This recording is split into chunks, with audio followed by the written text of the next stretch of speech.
Oh, then it would be LaToya. She came out in the 90s and said that she believed that he had molested those kids. Uh-huh.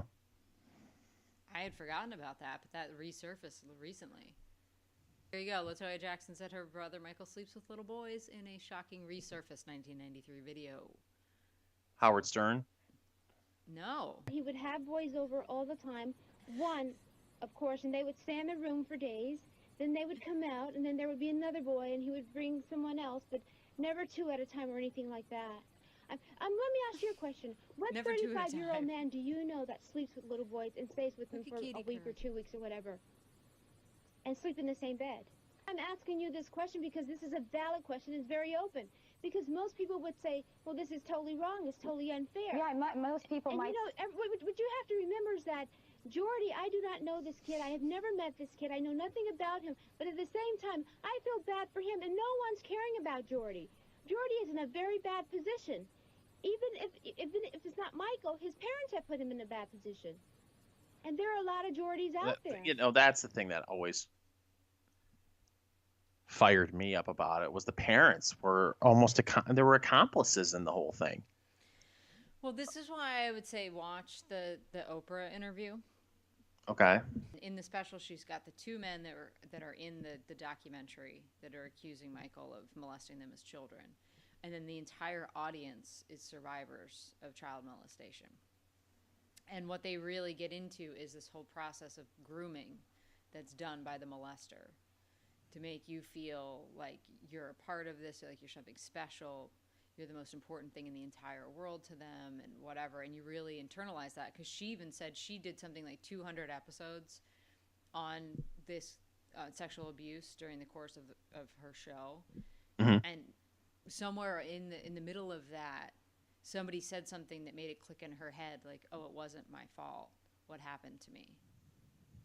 I didn't, like, there's some mental block to that whole thing. And the boys talked about that, and then they got into how he was not only grooming them, but their parents as well, and making them feel like they were important and loved and part of this family. And you've got to think about who he was and what he was at that time. There was nobody that on the face of the earth that was more famous than him. I don't give a rat's ass. If you're a parent, you don't put your kid in that position. I don't care who I understand. name the celebrity. The thinking, right. I get it. I can't imagine doing something like that.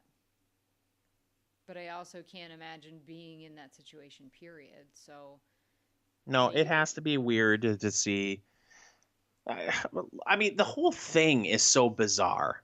I wouldn't want my kid hanging around an adult who had 18, 20, how many of plastic surgeries on his nose to make it look like that, and all the rumors about the elephant man's bones and all this stuff. And like, I don't want my kid anywhere near that. And I'm just talking about that. I'm not talking about all the other stuff that we're talking about now. right. The whole thing was bizarre. It was a freak show. You're talking about a lot of this, at least with those two kids, happened in the late 80s, early 90s, I believe, which is kind of before that stuff really kicked into high gear. I mean, he was still a weirdo. Yeah. And I don't see any justification for letting a 7-year-old, which is how old one of the men was when this happened to him, letting a 7-year-old sleep in a room with a 35-year-old man. No.